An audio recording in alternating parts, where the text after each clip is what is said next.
My name is Willy Bolander. I study influence, persuasion, and leadership in selling and sales management, and I teach people how to sell. In this podcast, we'll talk to some of the world's top sales leaders and see what we can learn from them. Welcome to the Sales Lab. This episode of the Sales Lab is brought to you by the 2020 International Collegiate Sales Competition, a sales recruiting event happening November 11th through 14th in sunny Orlando, Florida. Look, we all know that recruiting top talent is a persistent challenge for sales organizations.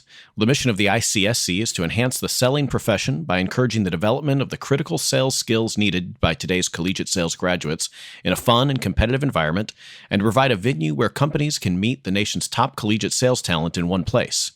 This year, the ICSC will be attended by over 500 sales-focused college students from over 90 universities who come to compete in either a sales role-play competition, a sales management case competition, or both. Will your organization be there to hire the best of the best from around the country? Visit www.icsc-fsu.org. That's ICSC as in International Collegiate Sales Competition, FSU, as in Florida State University.org, for more information on how you can get involved. Don't let these great recruits go to your competitors. All right, I'm excited about this episode. This is going to be part 2 of our conversation with Mark Kramer. This time we're going to talk a little bit about recruiting people you can trust. How do you do that? Having a purpose larger than your ego, what you can and can't teach your newly hired salespeople, the difference between fulfilling an order versus selling a solution, and what are 3 things that make someone successful in sales.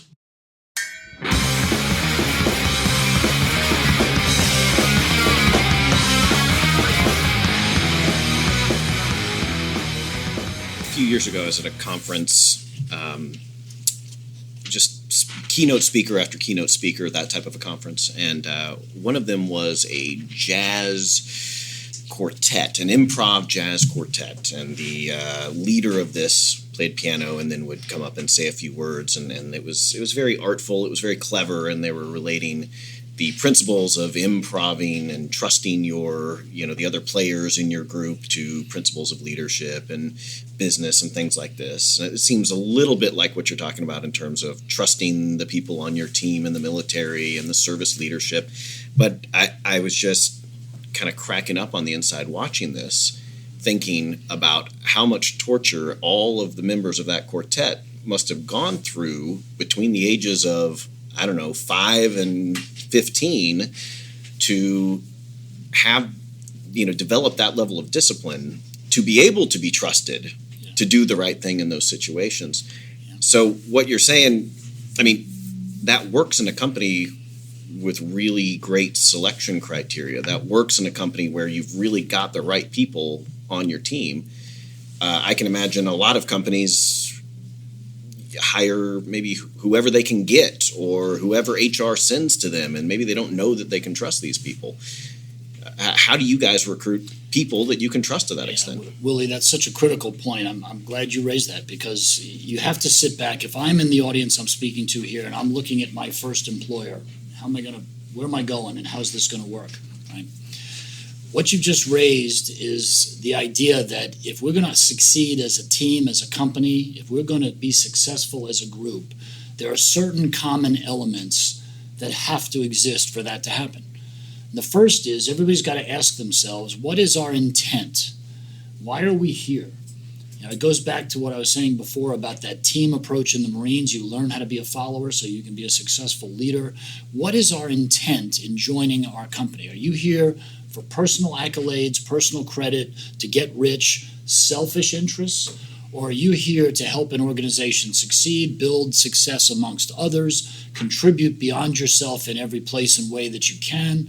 You start by having to be very jealous of who gets inside the fence line at your company. And it is a very significant threat to our business model if we hire somebody that I would call selfish in the least complimentary sense of that word, right? If someone comes in and joins our company and they're more interested in themselves than in the organization and the success of what we're trying to do and why we're trying to do it, that's very damaging to our corporate ethos, our corporate culture, and the performance of that group. So you start by having standards on the inbound hiring side. One of the things I look for in the people that we hire is this purpose larger than their ego sort of thing. And how do we know that from what you've done in your life? Can you point to things where you've done something that required you to be devoted to something larger than yourself? If you come in with the right intent, and if you have that purpose larger than your ego, are you willing to join a team and learn how to do things the way we do them, so that you can become a good team member? Are you adaptable? Are you willing? Can you be trained, if you will? If you will and you can, then we can teach you the things that allow each of our employees to trust that if a customer says this about a certain situation, this is the way they're going to respond. Or if we have a problem that shows up like this is how we're going to respond to it. And so people can trust the consistency of the answer, the consistency of the approach. But it does start with being very jealous about who gets in the fence line. Do they have the right mindset and the right approach? We can teach anybody everything you ever needed to know about plastics. It's not hard. It will take about a week, right? It's not hard. But we can't teach attitude, effort, initiative, caring, all the things that are part of who you are at your core. And that's why it's so important that you understand who you are and what you're looking for, so that you can, with honesty and credibility, project who you are to that prospective employer. Don't come and tell me that you're going to be a team player for us when you really want is a commission-based lone wolf sales job, right? Make sure there's congruency between what you're seeking, what the company's offering. We try to do the same thing, and that's how we try to protect this culture of cooperation and servant leadership that we talk about. It's by getting the right people in that have that intent, have that focus from the beginning. Well, I think that's an interesting paradigm for HR, right? I mean, they're going to be tempted to think my job is to funnel people in, find people that want to come work here, make sure they have a high GPA, make sure they meet some qualifications. But, to frame it as sort of, our first line of defense. Yeah, your job is sort of to do that, but really your big thing is to keep the bad people out. And that is why, that very point is why our company does not have an HR department. Every single person that comes to work for our company is hired by the local manager that they're going to be working for, who has the responsibility for making sure that person can integrate into the team and making sure that what's happening at that location is consistent with the atmosphere that I ultimately was trying to create from the CEO's office through my regional executives down to our local managers. So that is a huge problem. And I agree with you, Willie, that oftentimes there's a big dichotomy between the quota and the statistics and the job that is given to HR and the kind of output that a local manager would like to see in those folks. And, we tried to address that problem by simply eliminating that central HR role that people are hired by the manager they're actually going to work for. What's different about sales today than when you first started? I mean, aside from the obvious, talking points of you have a computer in your pocket and things like that. I think over the years, the difference I've seen with our customers is the incredible speed with which everything has to happen today, right? And it's been enabled by technology. This isn't a mystery to anybody. We all know that the world operates 24 hours a day and things whiz around the world. But when you think about the implications of how speed has impacted what you have to do, how quickly you have to know something, how quickly you have to formulate a plan, how quickly you have to respond. We have customers who will call at 8 o'clock in the morning and hit us with some very unusual requirement for a plastics application. But the reality is, if we haven't responded to them by 11 o'clock this morning, we've lost the opportunity. So how do you quickly lay your hands on all the information and all the variables and put all the people quickly together that have to assess something? And I think that the pace and the speed of business has just exponentially increased over my 30 years that I've been involved with it. So that's item number one. You have to be much faster today. The second is that while technology is a tremendous tool, it has become an impediment because it has removed a lot of the spontaneous give and take that is enabled in human contact. Everybody loves to text, everybody loves technology for the ability to communicate, email, all of it, and I get all of that, absolutely. But when you have something that is a new application or the customer wants to move in a new direction, there is just no substitute for face-to-face trial and error, interaction, question and answer, ability to understand and assess the totality of the circumstances that face-to-face contact provides. And sales today is moving away from that. Amazon is driving that. Ordering over the internet is driving that. You're talking about 40,000 companies in the NAW.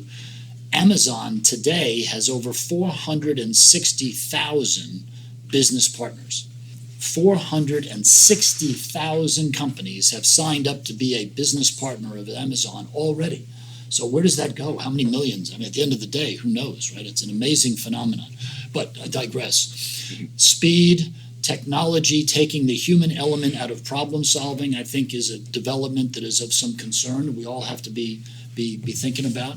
And the globalization of every industry has created some incredible new challenges. Not just the fact that if our supplier's in China, they're operating in a different time frame and it's 12 hours out of phase and all the rest of that, but culturally, the way you formulate relationships, the way you do business. If you buy from a German company versus a Chinese company versus a Brazilian company versus a Canadian company, and yet so many industries seem to have been globalized in today's economy. So it puts a lot of pressure on you up-and-coming folks to be as broad-based and as well-rounded and as culturally diverse as you can be. And by that I don't mean who you're hanging around with. I mean true understanding that if you're going to do business with a company in Asia, or if you're going to do business with a company that's in the European Union, what do you need to know about that? And how do you need to comport yourself? And how do you accelerate success? And how do you become, in the most constructive sense of the word, how do you become the chameleon that you need to be to merge onto all of those highways quickly to meet this pace of business? So speed, lack of personal connection, and globalization, I think, are three things that certainly in the plastic distribution world we see as significantly impacting and changing how we sell and what we have to do for our customers. Do you see anything other than those on the horizon? Certainly, again, I can only speak with intimate knowledge of my own business, but as we look at the world of plastics, the next big horizon, which is going to explode, is going to be the world of bioplastics, right? It's going to be moving away from chemical and oil-derived plastics into this entire universe of plant-based, organic matter materials that are now being explored by a lot of our suppliers.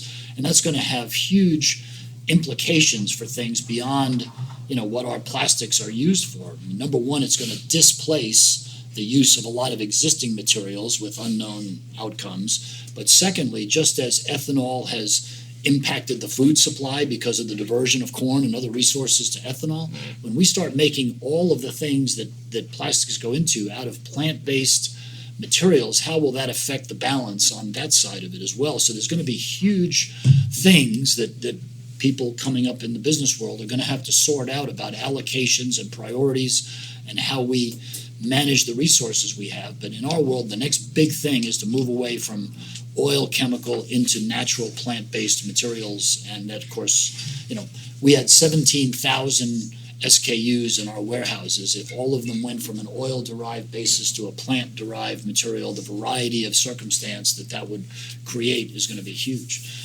But for clever people coming up that can figure those things out, is going to be a lot of opportunity. So you're talking about the digitally mediated environment, and we sometimes tell the students that there's something magic or special that happens in this last 3 feet between people. I get close enough to you that maybe we're not touching, but I could touch you, and we're breathing the same air, and you just come up with different solutions and ideas, and the communication's different, and people try to describe it, and it's richer, and you get nonverbal cues. But I think it's beyond that. I think it's deeper than that, and particularly since you guys do plastics, I'm aware that you guys are looking to implement plastics into people's solutions, right? It's not simply a matter of saying, okay, you want 10 pallets of blue plastic, however this works. Yeah. It's let me work with you and see if we can find a way to make something that you used to make out of glass out of plastic, and then I get to sell you the plastic because of that. So is it, maybe it's particularly in these solution contexts that becomes important, because I could order the sheets of plastic off of the internet if I'm just wanting a number. But if I need a solution... Yeah, I think that's such a valid point. You have to distinguish fulfillment from selling. Right? If what we're talking about is pure fulfillment, if I know I want 6 widgets and I can go on Amazon Prime and they can deliver 6 widgets to my door tomorrow morning, and I don't really care whether the widgets came from over here, over here, over here. I just want the widgets, and the widgets are generic. That's fulfillment. Amazon isn't really selling to you. They're just fulfilling what you already have as a need. But if you're going to change the world, and I'll use a specific example, right? The Boeing 787 airline. Right? Everybody touts it as the world's most innovative and efficient airplane, and it's got all these accolades. And if you think about it and you strip it down, what's really happened with the 787 is Rolls-Royce did not make 3 times more efficient engine overnight. What happened was they took large amounts of metal that used to be in the airframe, and they have replaced those elements with thermoplastics, which are much lighter than the metal that they were replacing. So the engine doesn't have to work as hard to push the airframe through the air. You get better fuel mileage, it's not working as hard, it's quieter, and you get all the efficiencies that they're talking about. Largely, the improvements that the 787 is delivering were the result of substitution of materials. There is some aerodynamic element to it, there's some other elements. The engines are being monitored more closely and adjusted more frequently, but fundamentally, they've reduced weight of the airplane. Nobody at Boeing is going to say, here, put this sheet of thermoplastic in something that's going to be 5 miles above the earth at 670 miles an hour because you say so or because they read about it on the internet.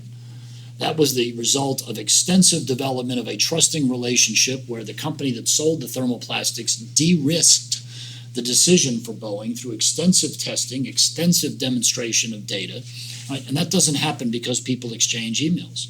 So I think selling in the future, because of Amazon, because of the power of technology, selling in the future may actually be herded into the quadrant that you're talking about, Willie, and that is where you're going to change out something, where you're going to alter a design, where you're going to improve performance through the use of different materials or different methods. Human interaction is actually going to increase, and where you're really fulfilling or selling something that what somebody already knows they want and can articulate it and simply obtain it, human beings are going to disengage from that sector of the supply chain and move towards the problem solving, which is going to put even more emphasis on your ability to analyze, communicate, foster trust, and all the things we talked about that you do as a good sales rep.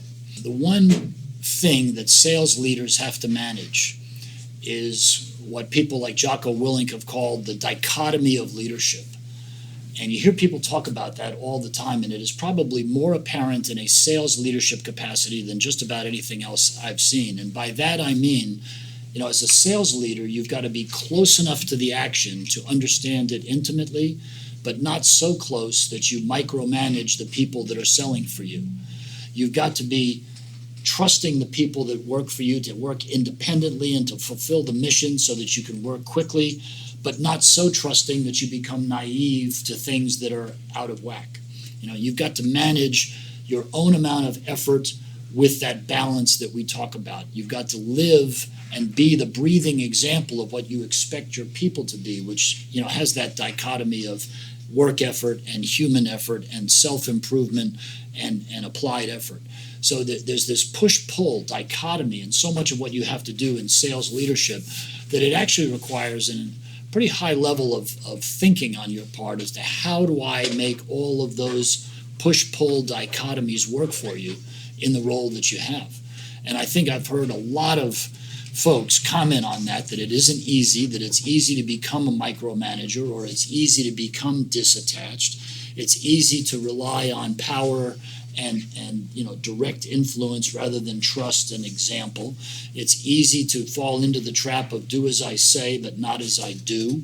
There's all these things that you have to work out and work through as a sales leader, and I think that again, technology, speed, and globalization are going to put more and more pressure on those dichotomies because you've got to get close and understand it, but you've got to be able to move quick and have people act independently.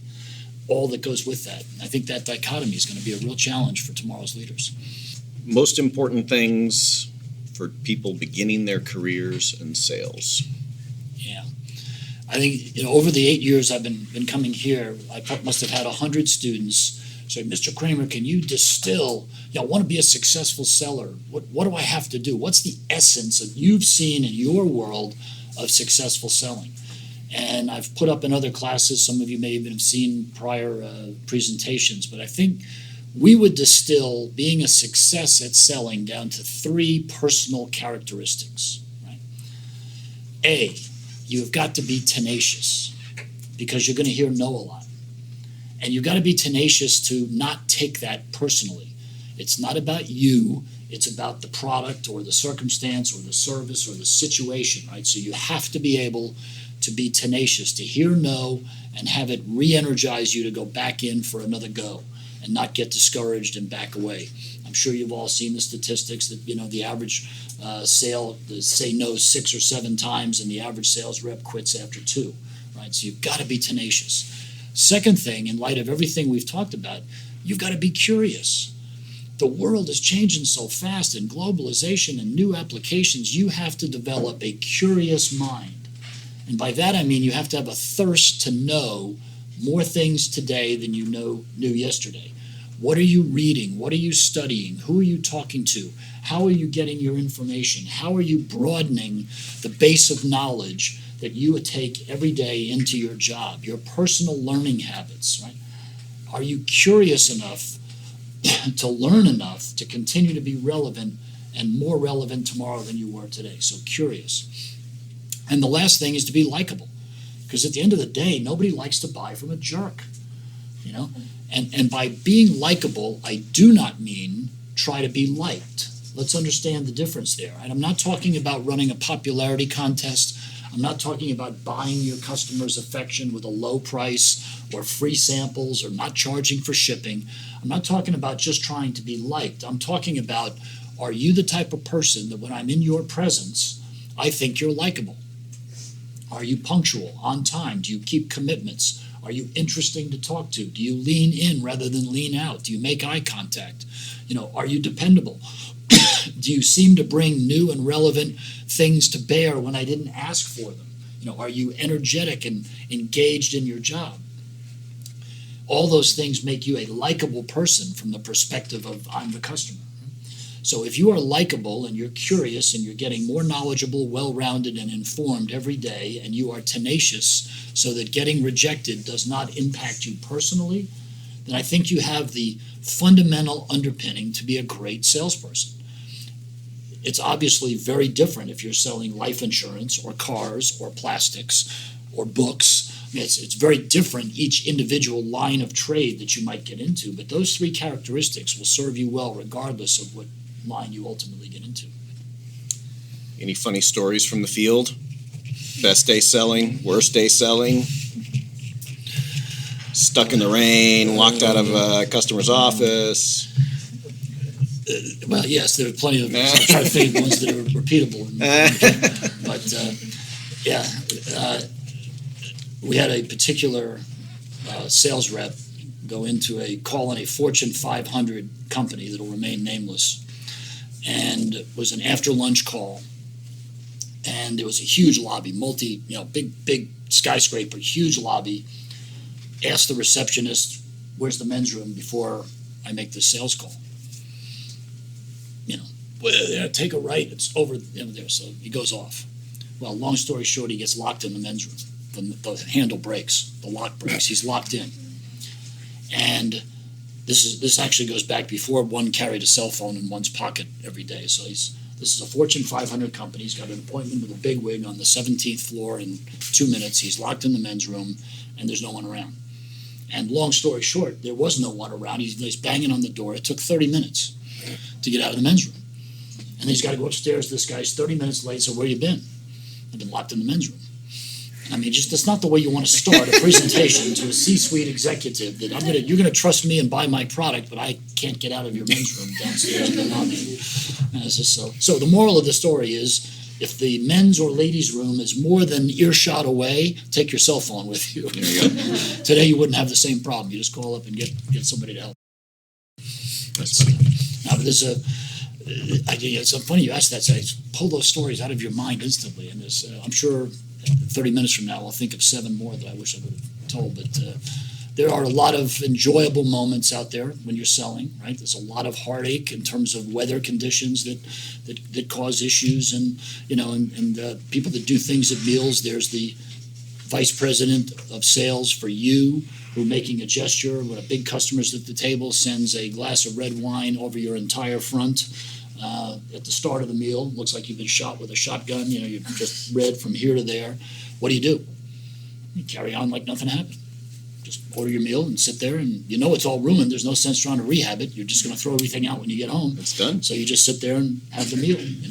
Lots of things can go on out there. Got to be adaptable.